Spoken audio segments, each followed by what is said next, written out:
네, 안녕하세요. 저는 이스트소프트 소프트웨어 사업본부 비즈니스실에서 일하고 있는 김윤경이라고 합니다.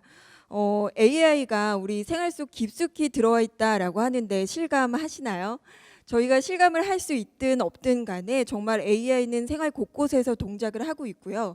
콘텐츠에서도 예외는 아닙니다. 이 콘텐츠에 AI가 어떻게 묻어나고 있고 이스트소프트가 만든 AI 아나운서 기술이 콘텐츠 제작 환경에 어떤 변화를 주고 있는지 이야기해보는 시간을 갖도록 하겠습니다.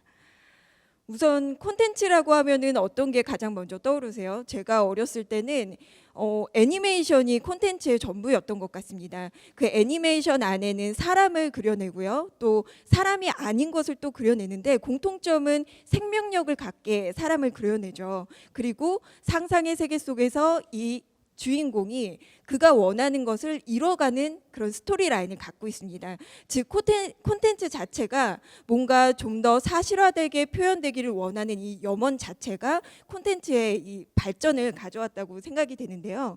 애니메이션 얘기를 했으니 2D 애니메이션부터 좀 이야기를 시작해 보도록 하겠습니다. 이게 1988년도에 개봉한 이웃집 토토로 영화인데요. 디렉션이 있었겠죠. 이 장면을 만들기 위해서 여자아이가 토토로의 코를 만진다, 이런 디렉션 하에서 이제 사람들이 그림을 그려서 이 장면을 만들어냈었을 겁니다. 그런데 이제 3D 애니메이션 시장으로 넘어오면서 사람들이 와우한 부분이 있었는데요. 그 부분이 바로 확장 가능성이었습니다. 이 3D 애니메이션 환경에서는 캐릭터가 있는 이 환경 자체를 컴퓨터에 구축을 해내고 시뮬레이션을 해내는데요. 마이크와 카메라 그리고 조명까지 모두 시뮬레이션을 해서 필름에 찍힌 것을 관객이 그대로 보게 되는 그런 모습들을 볼 수 있게 됩니다. 그렇게 되면서 이제 실수를 줄일 수 있고 실수를 하더라도 수정이 굉장히 편리한 시대가 되는 거죠. 이 두 가지가 이 콘텐츠를 만드는 아주 큰 축이 됐었는데요.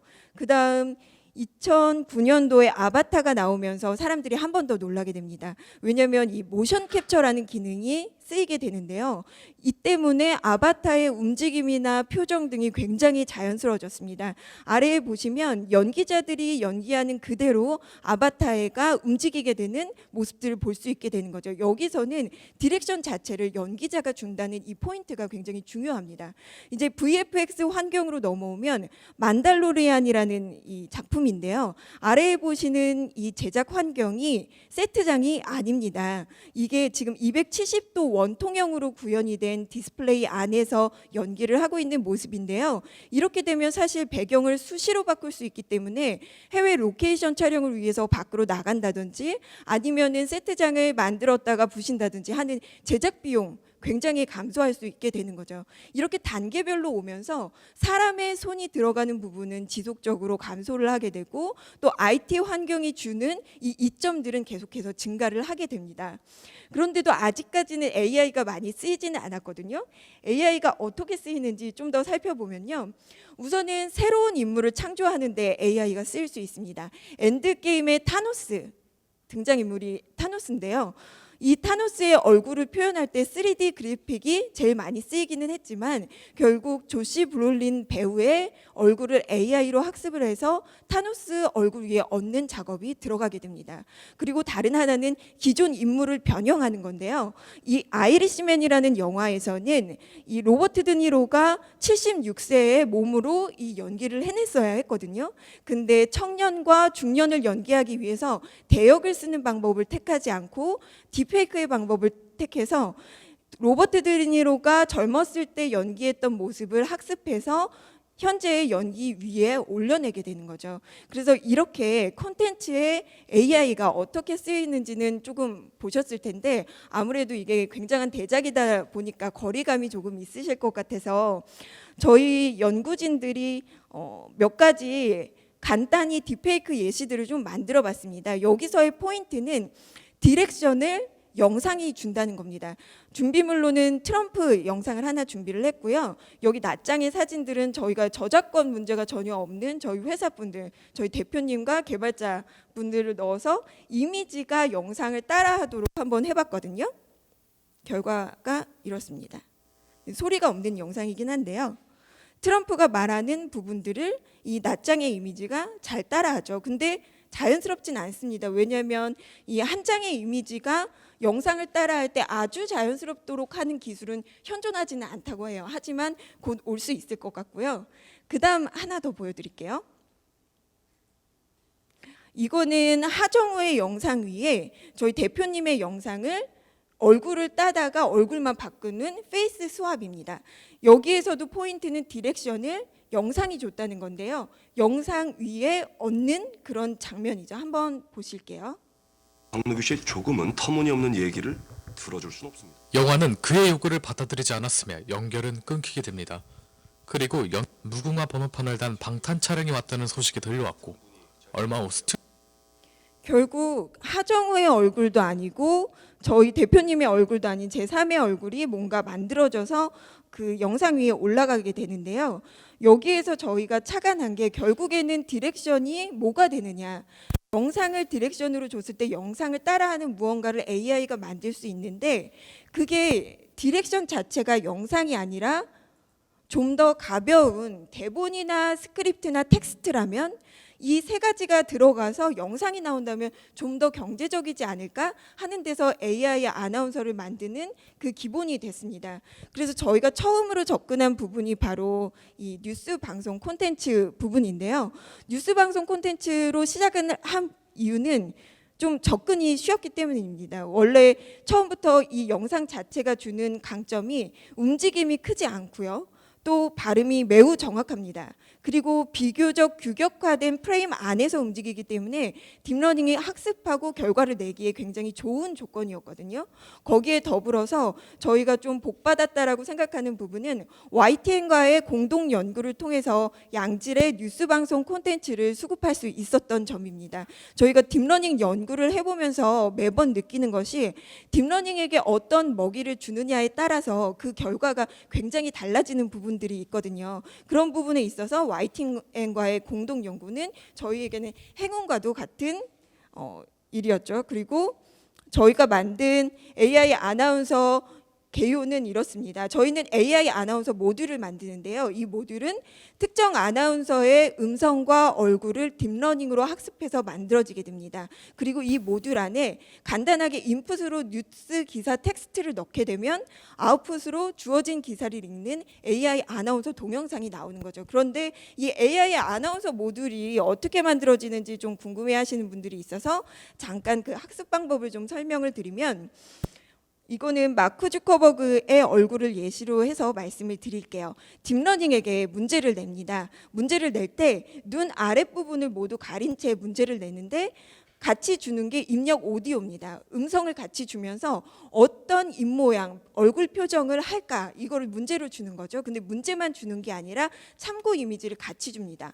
마크 주커버그는 원래 이렇게 생긴 사람이고 이 발음을 할 때 얼굴 모양이 이러해. 이걸 같이 주게 되면 딥러닝이 예측 이미지를 뽑아냅니다. 뽑아낼 때 눈 아래에 있는 부분들을 약간 블러리하게 해서 뽑아내는데요. 그때 정답 이미지와 예측 이미지를 비교하게 됩니다. 비교해서 좀 더 정확도가 높은 이미지를 계속해서 찾아가는 방식으로 학습을 하게 되는 거죠. 그래서 전체적으로 저희가 만들게 되는 구성도는 이러합니다. 뉴스 기사 텍스트가 활자 그대로 들어오게 되면요. 첫 번째로 목소리 생성 AI를 거치게 됩니다. 그러면 활자인 텍스트가 목소리로 생성이 되고요. 그 목소리에 맞는 얼굴을 만들기 위해서 얼굴 생성 AI를 거치게 됩니다. 그렇게 되면 만들어진 음성과 만들어진 얼굴을 합성을 하게 되고요. 그 합성된 결과를 템플릿 동영상 위에 얹게 됩니다. 이렇게 돼서 만들어지는 것이 바로 이 주어진 기사를 읽는 AI 아나운서 동영상인데요. 그 동영상 샘플을 한번 보여드리도록 하겠습니다. 인천 붉은 수돗물 사태는 충분한 사전 준비 없이 수도 관로를 성급하게 바꾼 것이 원인이었다는 조사 결과가 나왔습니다. 원칙을 지키지 않아 생긴 인재였다는 겁니다. 황선욱 기자의 보도입니다. 네, 이거 보시면 어떤 게 AI고 어떤 게 사람일까요? 이 눈의 민감도가 높으신 분이라면 이미 아실 것 같지만 세 개 다 모두 AI입니다. 그러니까 아까 말씀드린 기술로 얼굴과 음성을 합성한 그 얼굴 모양 자체를 세 개의 템플릿에 얹었더니 세 개의 다른 영상이 만들어진 것처럼 느껴지잖아요. 그래서 이 AI 아나운서의 가장 큰 강점이 이런 경쟁력에 있습니다. 그리고 어제 마침 저희가 그 YTN 생방송에서 그 변상욱 AI 아나운서가 데뷔를 하게 됐는데요. 그 영상도 잠깐 보여드리도록 하겠습니다. 네, 현재 시각 8시 18분 지나고 있고요. AI 앵커를 직접 만나러 왔습니다. 이렇게 보니까 정말 놀랍습니다. 시청취자 여러분도 마찬가지일 것 같은데요. 이럴 때 인간은 자기소개라는 걸 하거든요. 한번 부탁드려도 괜찮을까요? 네, 안녕하십니까. 저는 AI 변상욱 앵커입니다. 지난 2년간 뉴스가 있는 저녁에서 변상욱 앵커의 방송 영상 가운데 일부 시간을 학습해 만들어졌습니다. 아직은 진짜 앵커보다 여러모로 미숙하지만 좀 더 학습한다면 어떤 모습이 나올지 저도 궁금합니다. 예, 어떠신가요? 좀 AI스러운가요? 사람스러운가요? 아직까지 좀 더 발전해야 되는 모습들이 많이 있지만 저희의 연구 결과에 저희도 현재로서는 좀 만족하고 있는 상황입니다. AI 아나운서 어떻게 제작되는지 궁금해하시는 분들이 계셔서 한 3가지 포인트들만 정리를 해보도록 하겠습니다. 우선 AI 아나운서 개발할 때 어느 정도의 시간이 걸리느냐라고 물으신다면 저희는 한 5일 정도로 답을 드리고 있거든요. 데이터를 가지고 검수하고 전처리하는데 한 이틀 정도 소요가 되고요. AI 모델을 학습하는데 이틀, 튜닝하고 검수하는데 하루 해서 한 5일 정도면 만들어낼 수가 있습니다. 그런데 이걸 만들어낼 때 꼭 필요한 것이 이제 원천 데이터인데요. 원천 데이터가 얼마나 필요하냐, 이 부분에 있어서는 한 5시간 분량으로 저희가 답을 드리고 있습니다. 그런데 뭔가 양질의 콘텐츠를 더 제공을 해주신다면 1시간 분량으로도 웬만한 퀄리티의 AI 아나운서를 만들 수 있습니다. 그리고 이게 만들어지는 시간도 좀 궁금하실 텐데요. 완전한 실시간은 현재로서는 좀 불가능하고요. 예를 들어서 텍스트의 길이가 분량 자체가 한 20초 분량이다라고 하면은 20초 정도를 기다려 주시면 영상이 나오는 그런 시간을 가지고 있습니다. 그러면 저희랑 같이 공동 연구를 하는 YTN과 같은 방송사들은 왜 AI 아나운서를 도입하려고 할까요? 이 콘텐츠 제작 환경에 주는 어떤 긍정적인 요소가 있기 때문일 거라고 생각을 하는데요. 첫 번째로는 가성비입니다. 스튜디오, 방송 장비, 대량의 인력이 없이도 아주 균등한 품질의 콘텐츠를 제작할 수 있는 환경이 됩니다. 그리고 편의성을 또 들 수가 있는데요. 인터넷 연결 환경만 있으면 텍스트 입력행위 하나만으로도 이렇게 영상을 만들어낼 수 있도록 그 환경 자체를 저희가 또 제공을 해드리고 있습니다. 세 번째로는 신속성입니다. 재난 방송을 해야 하는 상황이거나 아니면 속복선 뉴스가 있을 때 스튜디오와 장비와 인력이 다 있어야 된다라고 하면 그만큼 시간이 소요가 되겠죠. 하지만 AI 아나운서가 있으면 바로 만들어서 바로 송출을 할 수가 있습니다. 마지막으로는 대량이라는 거를 또 하나를 들고 싶은데요. AI 아나운서는 아프지 않고 또 코로나에도 걸리지 않고 24시간 대기를 하고 있습니다. 그렇기 때문에 원하는 시간에 원하는 양만큼의 콘텐츠를 생산해서 또 유통할 수가 있는 거죠. 저희가 AI 아나운서를 가지고 보는 저희의 가까운 미래는 이렇습니다. 오늘 여러 다른 세션에서도 메타버스를 많이 얘기해 주셨는데요. 메타버스와 함께 이제 회자되는 것들이 가상인물과 캐릭터들이 있습니다. 이런 가상인물과 캐릭터가 주인공이 된 5시간 분량의 동영상만 있다면 저희는 AI 아나운서 기술을 거기에 접목시켜서 새로운 영상을 만들어내는, 그래서 가상인물이나 캐릭터가 주어진 텍스트, 대본, 스크립트를 읽는 영상 콘텐츠를 제작할 수 있을 것이라고 보고 있습니다. 마지막으로 맺음 말을 좀 하겠습니다. 처음에 보여드렸던 장표인데요. 사람이 더 사람답게 표현되고 사람이 아닌 것까지 사람답게 표현되는 것. 그래서 생명력을 가지고 움직일 수 있게 하는 것에 AI가 큰 역할을 할 수가 있습니다. 그리고 상상의 세계를 만드는 것도 또 AI가 큰 역할을 할 수 있는 부분이고요. 이 코로나 시대가 되면서 콘텐츠를 소비할 수 있는 시간이 굉장히 많아지고 있습니다. 그때 좀 더 양질의 유익한 콘텐츠를 제공하는데 AI 기술과 저희 이스트소프트가 큰 역할을 할 수 있도록 앞으로도 더 노력하는 회사가 되도록 하겠습니다.